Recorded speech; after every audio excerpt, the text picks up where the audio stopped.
Salam sejahtera dalam kasih Tuhan Yesus Kristus. Kembali saya ucapkan selamat pagi. Selamat kita akan sehidangan dengan Tuhan lewat kebenaran firman Tuhan. Puji Tuhan Bapak Ibu Saudara, salah satu sifat dari manusia adalah ingin mengetahui segala sesuatu. Artinya manusia ingin cari tahu. Buktinya ada sesuatu kerumunan, orang berhenti, apa yang terjadi?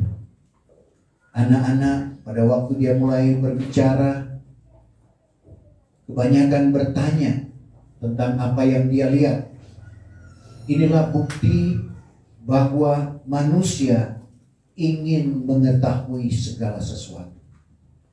Dan kalau kita boleh dikaruniakan untuk mengerti segala sesuatu, itu patut kita syukuri kepada Tuhan.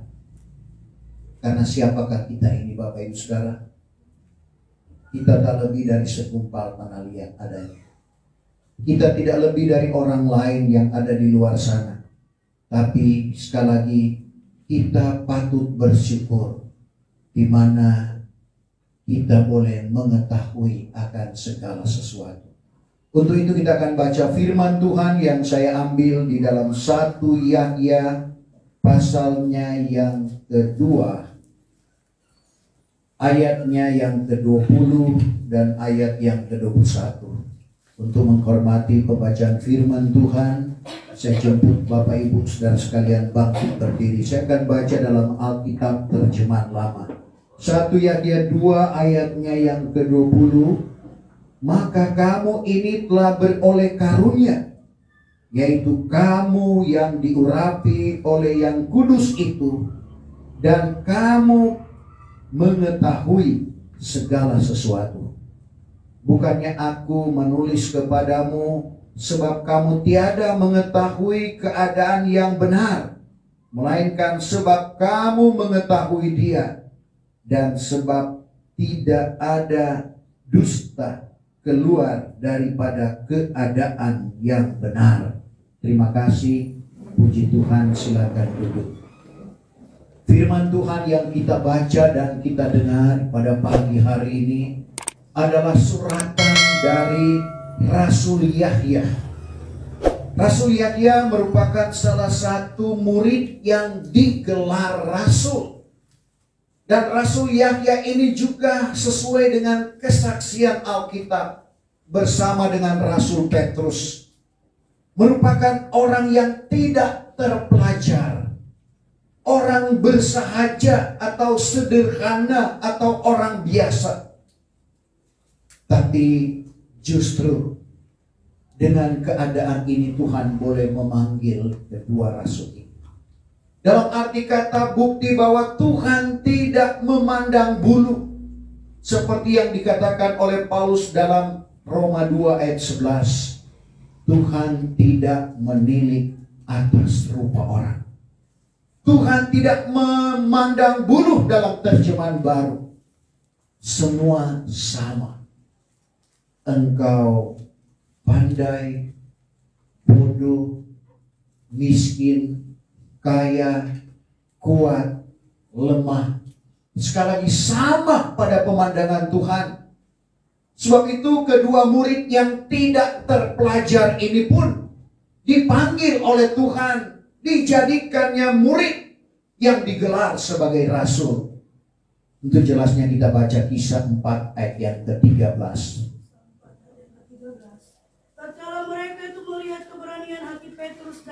Tatkala mereka melihat keberanian hati Petrus dan Yahya itu, serta pula tampak tiada berpelajaran, nampak tiada terpelajar, tidak berpelajaran, dan orang yang bersahaja, orang sederhana, orang biasa.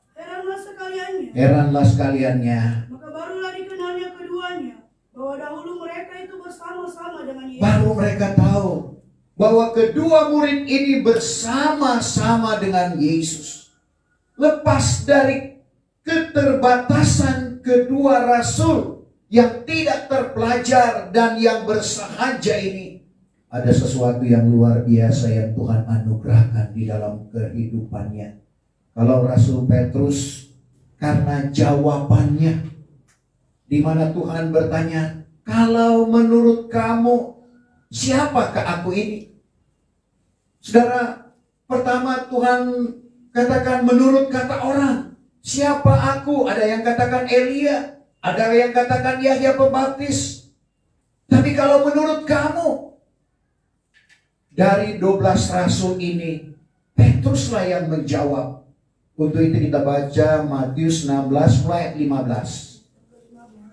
Maka kata Yesus kepada mereka itu, Kata Yesus kepada murid-muridnya, tetapi kata kamu ini, siapakah aku? Maka sahut Simon Petrus katanya, Tuhanlah Kristus, Anak Allah yang hidup. Lalu jawab Yesus serta berkata kepadanya, berbahagialah engkau, hai Simon anak Yunus, karena bukannya keadaan manusia yang menyatakan hal itu kepadamu, bukan keadaan manusia yang menyatakan itu kepadamu, melainkan Bapakku yang di surga. Jadi kita lihat coba ayat 13 dulu, menurut kata orang dulu. Ayat yang ke-13.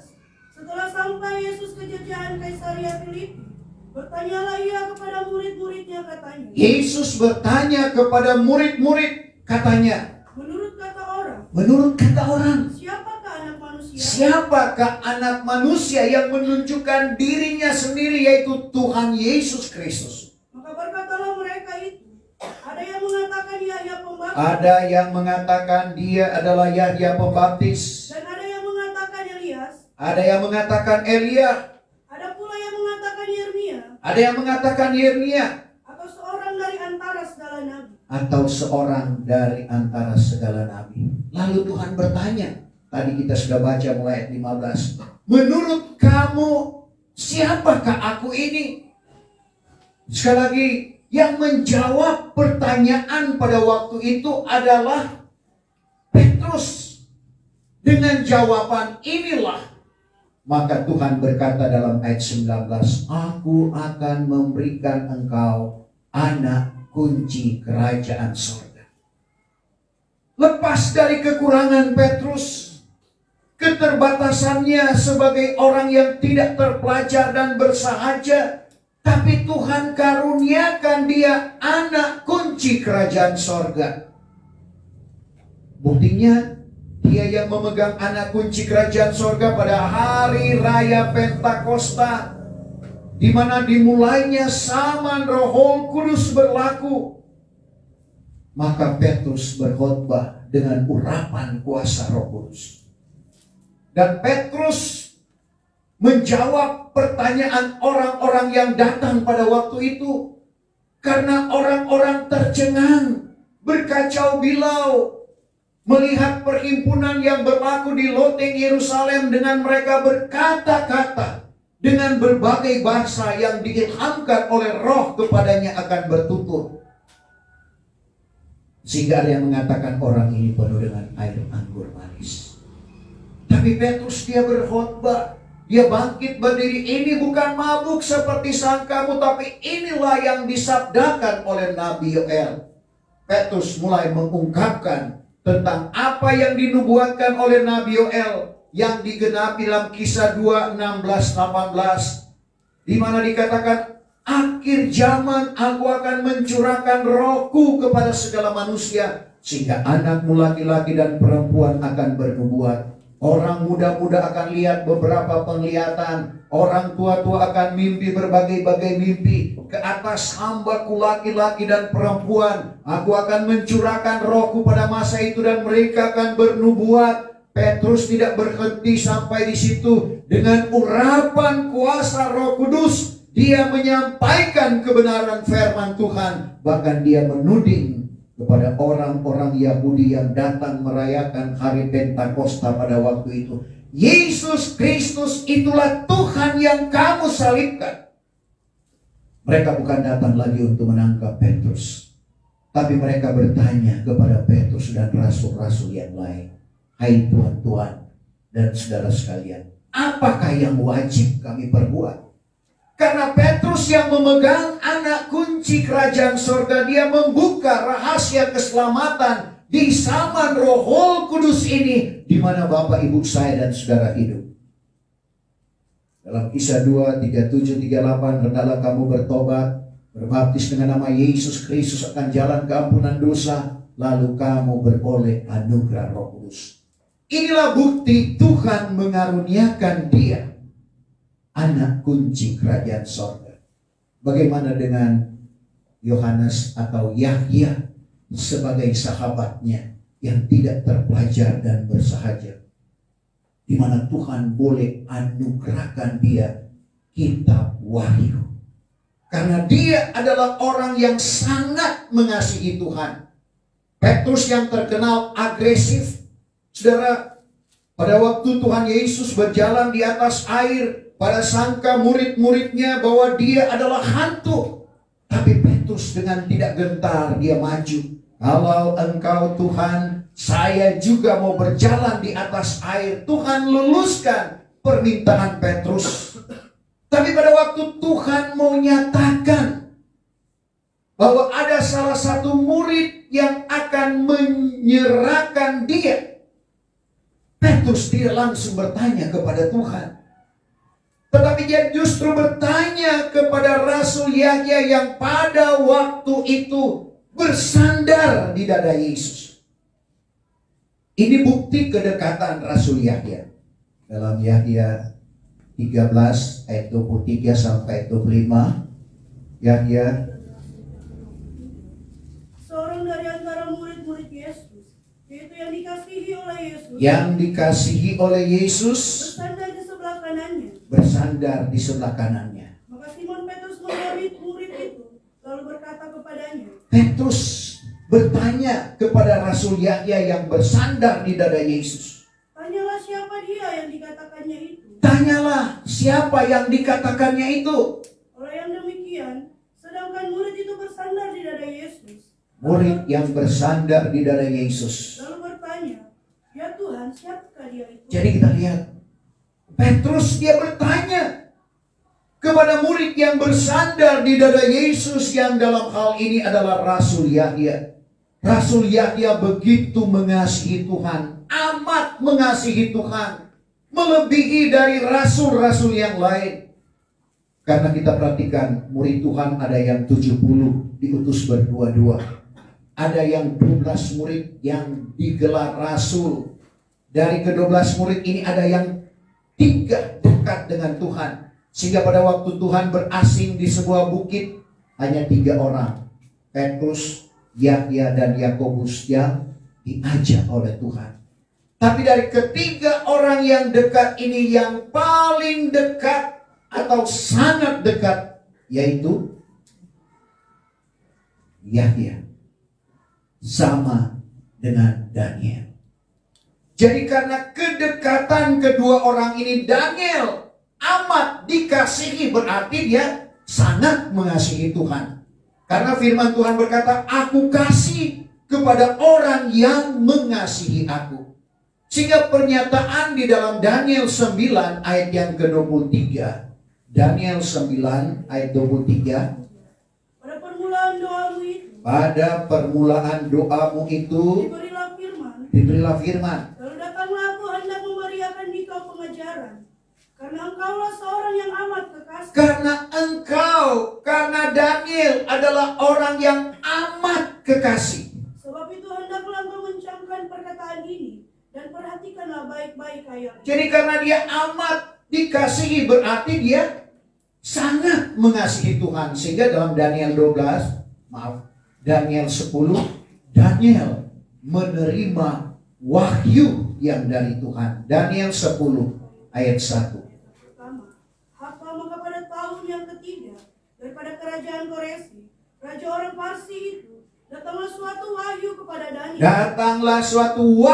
kepada Daniel. Yang bergelar Belsasar. Suatu wahyu yang amat benar. Akan hal perang besar-besar.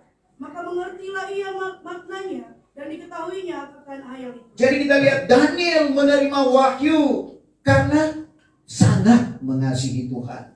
Demikian juga Rasul Yahya ini, dia menerima wahyu karena dia sangat mengasihi Tuhan, amat dekat dengan Tuhan. Dan apa yang dia katakan dalam ayat pembacaan pokok kita tadi, maka kamu ini telah beroleh karunia. Saudara, anugerah Roh Kudus, karunia Roh Kudus itu merupakan bagian dari karunia. Anugerah maksud saya. Karunia merupakan bagian dari anugerah Roh Kudus. Karunia Roh Kudus seperti yang dikatakan oleh Paulus kepada jemaat yang ada di Korintus. Dalam 1 Korintus 12 ayat 8 sampai ayatnya yang ke-11 ada 9 karunia Roh Kudus di sana, yang dimulai dari karunia perkataan hikmat, bagaimana cara hamba Tuhan menyusun khotbah atau menulis buku, karunia perkataan marifat, bagaimana cara menyajikan firman Tuhan itu dengan sistematis, dan karunia membedakan segala roh, karena ada 3 roh yang bekerja. Ada roh manusia atau roh emosi, ada roh iblis atau roh setan, ada roh Allah atau Roh Kudus. Jadi ada karunia membedakan segala roh. Ada karunia iman, ada karunia mujizat, ada karunia kesembuhan, ada karunia lidah yang diartikan, dan karunia nubuatan. Dengan karunia Roh Kudus ini Bapak Ibu Saudara, maka rahasia firman Allah boleh diungkapkan di dalam kehidupan orang-orang yang dipercayakan oleh Tuhan. Begitu juga dengan kita yang hidup di akhir zaman ini. Apa yang kita pelajari saat ini merupakan wahyu yang daripada Tuhan. Pengajaran yang diwahyukan, yang kita istilahkan kabar pengantin Kristus. Karena lewat Roh Kudus. Dan itu telah dikatakan oleh Tuhan Yesus dalam Yahya 16 ayat 13. Apabila ia sudah datang, yaitu roh kebenaran. Roh Kudus inilah yang akan membawa kita dari kebenaran datang kepada segala kebenaran. Yahya 16 ayat 13. Akan tetapi apabila ia sudah datang, yaitu roh kebenaran atau Roh Kudus, maka ia pun akan membawa kamu kepada segala kebenaran. Ia akan membawa kamu kepada segala kebenaran. Karena tiada ia berkata-kata dengan kehendaknya sendiri. Ia tidak berkata-kata dengan kehendaknya sendiri. Melainkan barang yang didengarnya itu juga akan dikatakannya dan dikabarkannya kepadamu segala perkara yang akan datang. Jadi kita lihat perkara yang akan datang dikabarkan oleh kuasa Roh Kudus itu. Sehingga kita boleh memahami kebenaran firman Tuhan. Kita boleh mengetahui segala sesuatu. Dan bagaimana caranya untuk kita memperoleh akan hal itu. Artinya selain kita memiliki karunia, maka kita perlu senantiasa mencari Tuhan. Kalau kita selalu mencari Tuhan, maka kita akan mengerti segala sesuatu. Raja Sulaiman, raja yang penuh dengan hikmat, berkata dalam Amsal 28 ayat yang kelima. Amsal 28 ayat yang kelima.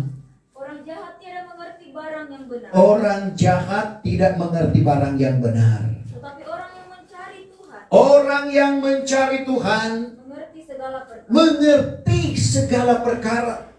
Jadi untuk kita mengetahui segala sesuatu, kita harus mencari Tuhan. Kita harus dekat dengan Tuhan. Dan akhirnya Tuhan mengaruniakan kita hikmat. Kalau kita mencari Tuhan berarti kita mencari firman seperti yang kita lakukan pada saat ini. Karena dari firman datang pengetahuan dan akal. Saudara, Amsal 2 ayatnya yang ke-6.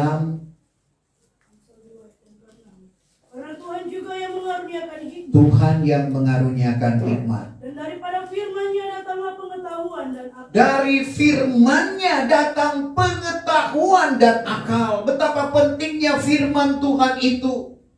Sehingga dengan firman Tuhan ini kita akan mengerti segala sesuatu, karena firman Tuhan ini menceritakan yang sudah terjadi, sementara terjadi, bahkan yang akan terjadi. Semua sudah dinubuatkan lewat firman Tuhan. Sehingga pentingnya firman Tuhan itu, sehingga pemazmur berkata dalam Mazmur 119 ayat 11, segala firman-Mu telah kutaruh dalam hatiku, supaya aku tidak berdosa kepadamu. Jadi betapa pentingnya firman Tuhan ini. Karena firman Tuhan, kata Paulus kepada jemaat yang ada di Ibrani 6 ayat 5, yang masuk hati firman Allah yang baik, sejahat-jahatnya manusia. Apabila dia menaruh firman Tuhan di dalam kehidupannya, dia akan menjadi baik. Karena hati ini sumber kehidupan manusia. Raja Sulaiman dalam Amsal 4 ayat 23, peliharakanlah hatimu dengan segala kewaspadaan. Itu salinan baru. Salinan lama, peliharakanlah hatimu terlebih dari segala yang patut dipeliharakan, karena dari dalamnya terpancar segala mata air hidup. Sehingga ayat yang sering kita baca, Matius 12 ayat 35, dari dalam hati yang baik keluar pikiran yang baik, melakukan perbuatan yang baik. Orang baik melakukan perbuatan yang baik dari perbendaharaan hati yang baik. Sebaliknya, orang jahat melakukan perbuatan yang jahat dari perbendaharaan hati yang jahat. Sehingga sekali lagi kita perlu menjaga hati kita. Jaga dengan firman Tuhan. Karena firman Tuhan itu adalah Tuhan sendiri. Dan firman Tuhan itu hidup dan berkuasa. Lebih tajam dari pedang bermata dua, makan dalam, menceraikan nyawa dan roh, serta sendi dan sumsum, dan tahu menyelidik segala ingatan dan niat hati. Itulah firman Tuhan yang hidup. Sehingga firman Tuhan juga mengetahui apa yang ada di dalam hati kita masing-masing pada saat ini. Saya secara manusia penuh dengan keterbatasan, tidak dapat menduga apa yang ada di pikiran, bahkan dalam hati Bapak Ibu Saudara. Tapi Tuhan yang adalah firman, Tuhan dapat mengetahui itu. Sehingga apa yang dikatakan oleh Yeremia dalam Yeremia pasal yang ke-17 mulai ayat 9 dan ayat 10. Hati itu penipulah adanya. Hati itu penipu adanya. Terlebih daripada segala sesuatu. Terlebih daripada segala sesuatu. Sekali-kali tiada ia berketentuan. Sekali-kali tiada ia berketentuan. Siapa gerangan boleh mengetahui? Siapa yang boleh mengetahui hati seseorang? Ayat 10. Bahwa akulah Tuhan. Aku, Tuhan, Yang menduga hati. yang menduga hati, Dan menyelidik batin. menyelidik batin, Hendak membalas kepada tiap-tiap orang sekadar kelakuannya. Dan sekadar pahala perbuatannya. Jadi kita lihat Tuhan yang menduga hati, Tuhan yang mengetahui apa yang ada di dalam hati kita. Sehingga sekali lagi perlu kita awasi hati kita, pelihara hati kita dengan menaruh firman Tuhan di dalamnya.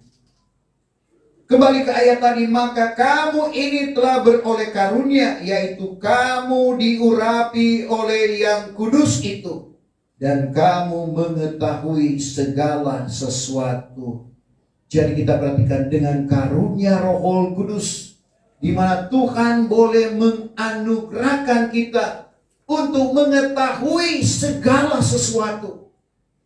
Luar biasa Tuhan di dalam kehidupan kita. Sehingga kalimat selanjutnya yaitu ayat yang ke-21. Bukannya aku menulis kepadamu, sebab kamu tiada mengetahui keadaan yang benar, melainkan sebab kamu mengetahui Dia, dan sebab tiada ada dusta keluar daripada keadaan yang benar. Tidak ada dusta yang keluar dari keadaan yang benar. Firman Tuhan tidak pernah berdusta. Bilangan 23 ayat yang ke-19, Tuhan tidak seperti manusia yang berdusta, tidak seperti anak manusia yang bersesalah. Masakan ia berfirman lalu tidak menyampaikannya? Masakan ia berfirman lalu tidak mengadakannya? Setiap firman Tuhan itu pasti akan digenapi. Matius 24 ayat 35, langit dan bumi akan lenyap, tetapi perkataan Tuhan dalam hal ini, firman Tuhan itu kekal. Sebab itu kalau kita berpegang kepada kebenaran firman Tuhan, maka kita akan kekal bersama-sama dengan Tuhan. Karena selalu saya katakan bahwa semua manusia itu akan hidup kekal. Dan dibuktikan di dalam ayat firman Tuhan Matius 25 ayat yang ke-46. Ada yang akan masuk pada sengsara yang kekal. Ada yang masuk pada kehidupan yang kekal. Dalam pengertian, ada yang masuk pada penderitaan yang kekal.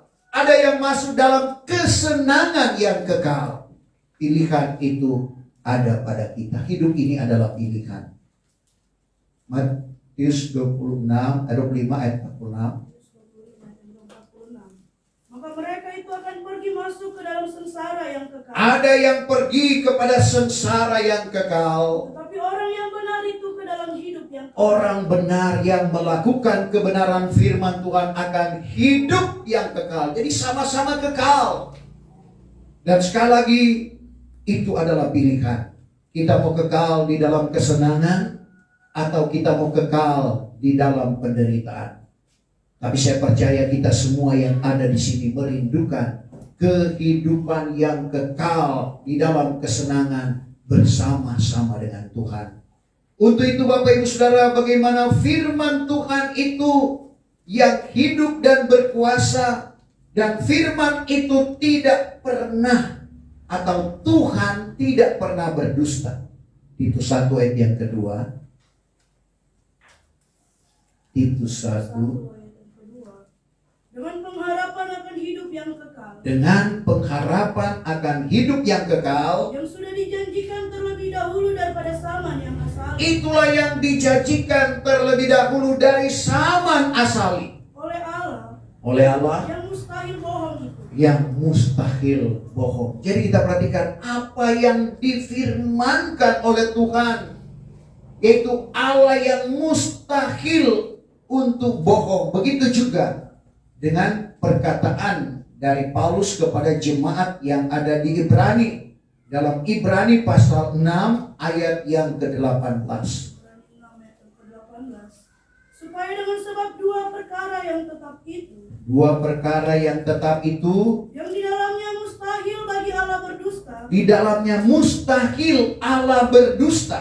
Kita akan beroleh hati yang kuat. Kita akan beroleh hati yang kuat. Yaitu kita ini yang mencari perlindungan, hendak mencapai pengharapan yang terletak di hadapan kita. Jadi kita perhatikan Paulus berkata supaya dengan sebab dua perkara yang tetap itu yang di dalamnya mustahil bagi Allah berdusta. Apakah dua perkara itu?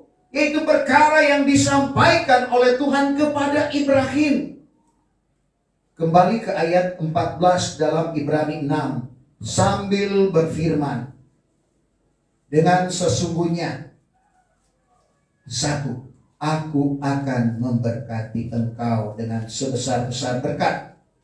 2, dan memperbanyakkan engkau berganda-ganda. Itulah yang dimaksud dua perkara yang disampaikan oleh Tuhan kepada Ibrahim yang mustahil berdusta itu. Jadi kita lihat Tuhan memberkati dia dengan sebesar-besar berkat. Kedua, Tuhan memperbanyakkan dia berganda-ganda. Mustahil Allah berdusta. Karena sebenarnya ini mustahil bagi manusia. Kenapa? Karena pada waktu itu Abraham atau Ibrahim sudah tua. Istrinya pun sudah tua. Karena ada batas kehamilan bagi perempuan. Dan itu sudah dilewati oleh Sarah. Tetapi tidak ada perkara yang mustahil. Bagaimana Ibrahim tetap berharap kepada apa yang dijanjikan oleh Tuhan di dalam kehidupannya. Sehingga Paulus dalam Roma 4 ayat 18 mulai bagaimana dia mengungkapkan tentang pendirian dari Ibrahim yang tetap mengharapkan yang sebenarnya itu sudah mustahil. Roma 4 ayat 18 mulai. Karena tatkala Ibrahim sudah hilang pengharapan, Tatkala ia sudah hilang pengharapan karena dia sudah tua, istrinya juga sudah tua, yang tidak mungkin akan hamil dan melahirkan lagi. maka ia sudah harap juga dengan iman, Tapi dia harap dengan iman yang ia menjadi bapa kepada beberapa banyak bangsa. untuk menjadi bapa sesuai janji Tuhan kepada beberapa bangsa kepadanya. Sebagaimana yang difirmankan, bahwa demikianlah akan jadi benihmu kelak. Dan dengan tiada lemah di dalam imannya, Tidak lemah di dalam iman. ia tampak dirinya sendiri sudah mati. Dia karena anggap umurnya. dirinya sudah mati karena umurnya Sekira-kira 100 tahun. sekira-kira 100 tahun. Dan kandungan Sarah pun sudah mati. Kandungan Sarah sudah mati. Tetapi sebab ingat akan perjanjian Allah, Tapi dia tetap ingat akan perjanjian Allah yang mustahil untuk berdusta. tiadalah ia bimbang Tidak dia bimbang dengan tiada iman, dengan tidak iman. melainkan ia makin dikuatkan oleh imannya, Tapi dia makin dikuatkan oleh imannya. dengan mempermuliakan Allah, Dengan mempermuliakan Allah. dan sangat yakin Sangat yakin. bahwa Allah berkuasa menyampaikan barang yang dijanjikannya. Allah berkuasa untuk menyampaikan apa yang dia janjikan kepada kita. Kita harus yakin Bapak Ibu Saudara, apa yang difirmankan oleh Tuhan di dalam kehidupan kita pasti akan digenapi. Karena kadang-kala Bapak Ibu Saudara, seperti Ibrahim, justru pada waktu kita berkata tidak mungkin, pada waktu kita berkata mustahil, tapi itulah yang dilakukan oleh Tuhan di dalam kehidupan orang yang berharap dan percaya sungguh kepada Tuhan. Seperti Ibrahim, luar biasa bagaimana Tuhan menguji dia setelah dia mendapatkan apa yang dijanjikan oleh Tuhan, yaitu Sarah istrinya mengandung, melahirkan anak laki-laki dan dinamainya Ishak. Ternyata Tuhan masih uji lagi. Saudara, sudah usia lanjut, baru dia menerima apa yang dijanjikan oleh Tuhan, yang tadi dianggap sudah hilang pengharapan, tapi dia tetap berharap kepada Tuhan. Lalu dapatlah apa yang dijanjikan oleh Tuhan kepadanya. Tuhan lagi masih uji Bapak Ibu Saudara. Ibrahim, ambillah olehmu anakmu yang tunggal, yaitu anak yang kau kasihi. Tuhan tahu Ibrahim sangat mengasihi Ishak. Kenapa? Dia adalah anak perjanjian. Anak yang dikaruniakan Tuhan melalui istrinya yang sebenarnya tidak mungkin lagi akan mengandung dan melahirkan. Tapi apa kata Tuhan? Menguji Ibrahim dalam Kejadian 22 ayat yang kedua. Kejadian 22 ayat yang kedua. Lalu firman Tuhan, Ambillah olehmu akan anakmu yang tunggal itu, ambillah olehmu anakmu yang tunggal itu, yaitu Ishak yang kau kasihi. yaitu Ishak yang kau kasihi itu. Bawalah akan dia ke tanah Moria, Bawalah dia akan ke tanah Moria, dan persembahkanlah dia di sana akan korban bakaran. persembahkanlah dia akan korban bakaran. Di atas sebuah bukit yang akan kutunjuk kepadamu kelak. Jadi sampai di situ. Sudah dapat apa yang dijanjikan Tuhan, Tuhan masih uji lagi. Ambillah olehmu Ishak anakmu yang tunggal, yaitu yang kau kasihi itu. Bagaimana kalau itu berlaku di dalam kehidupan kita? Saudara, Ibrahim tidak tawar-menawar seperti pada waktu Sodom dan Gomora dibinasakan. Dia tawar-menawar karena ada keponakannya di sana, Lut, istri dan kedua anaknya. Tapi yang satu ini dia tidak lagi tawar-menawar dengan Tuhan. Saudara, dia langsung penuhi akan tawaran Tuhan. Dia bisa saja untuk tawar-menawar dengan Tuhan bahwa apa yang dijanjikan oleh Tuhan melalui keturunan saya, dan Tuhan sudah berikan itu, kenapa Tuhan mau minta untuk dipersembahkan lagi kepada Tuhan? Ibrahim melangkah bersama dengan Ishak. Sudah pikul kayu bakar di tengah jalan, maka Ishak bertanya kepada bapaknya, "Bapak, kayu bakar sudah ada, api sudah ada, tapi korban yang akan dipersembahkan kepada Tuhan mana?" Dia tidak tahu bahwa dia yang akan dipersembahkan kepada Tuhan. Tapi dengan bijaksana Ibrahim menjawab pertanyaannya. Tuhan sudah menyediakan. Siapa sangka bahwa Tuhan memang sudah siapkan, dan ini berlaku.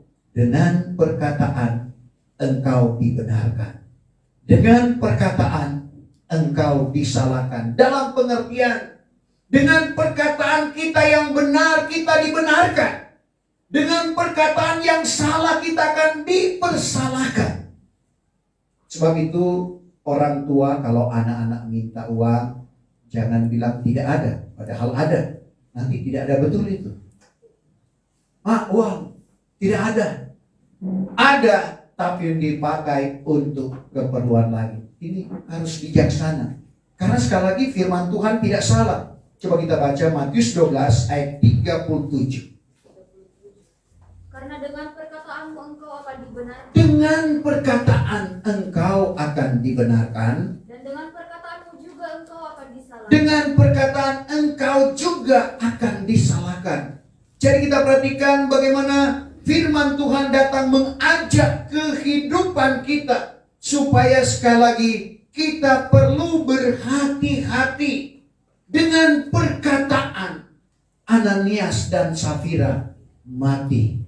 Saudara, dengan perkataannya yang tidak sebenarnya ada 100 juta, dia bilang cuma 50 juta.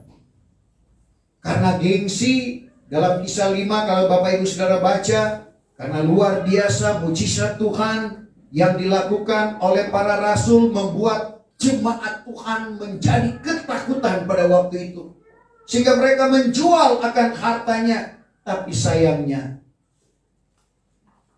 Om Ananias dan Tante Safira tidak berkata dengan sebenarnya. Akhirnya mati. Untuk itu di dalam kehidupan perjalanan iman kita, kita akan semakin hari semakin bercahaya sampai kepada siang yang sempurna. Dalam Amsal 4 ayat yang ke-18.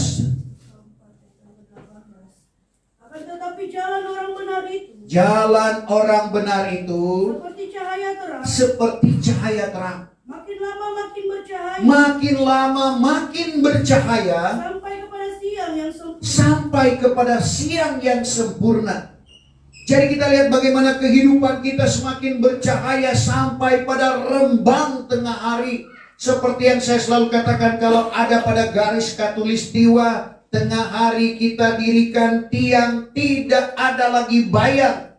Artinya kehidupan kita semakin hari semakin bercahaya sehingga tidak ada bayang-bayang dosa di dalam kehidupan kita. Apalagi kalau masuk pada kegerakan rohani yang besar.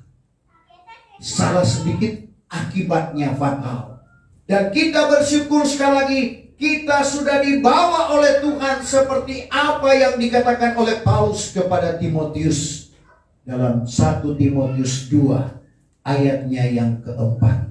Karena itulah yang Tuhan mau, supaya kita sampai pada pengenalan akan hal yang benar. Karena Dia tidak mau seorang pun, bahkan di antara Bapak Ibu saya dan saudara, baik di tempat ini maupun di rumah masing-masing, supaya semua selamat. Dia tidak mau satupun akan binasa.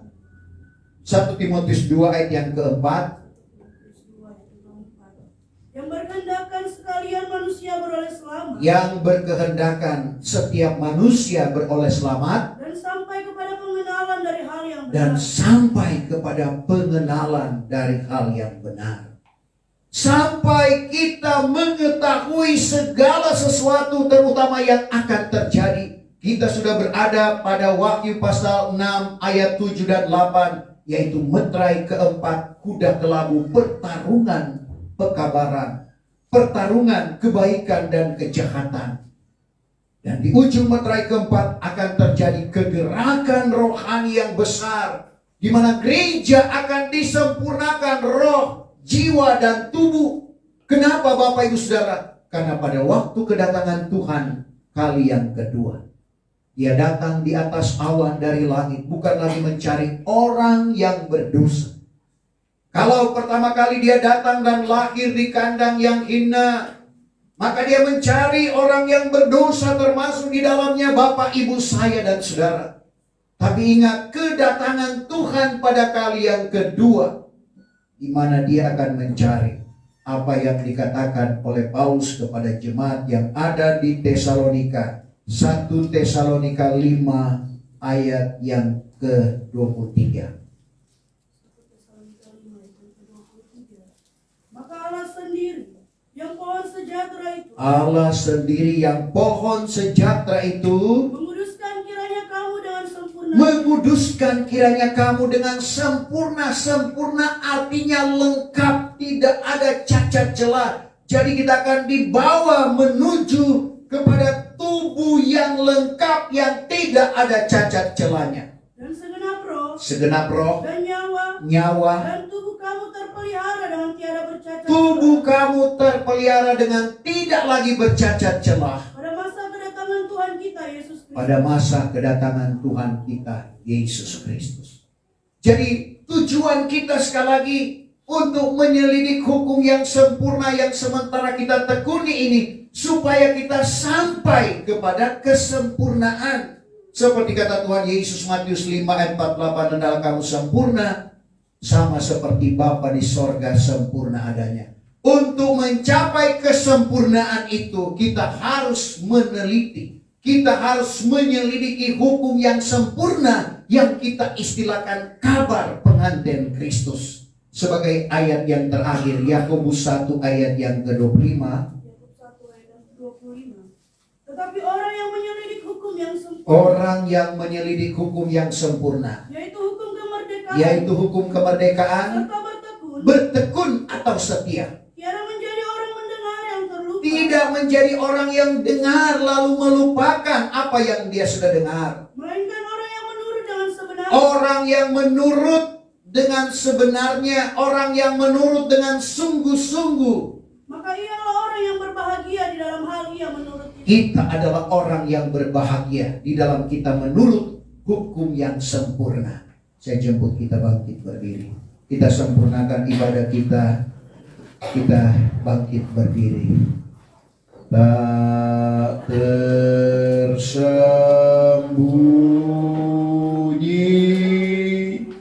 kuasa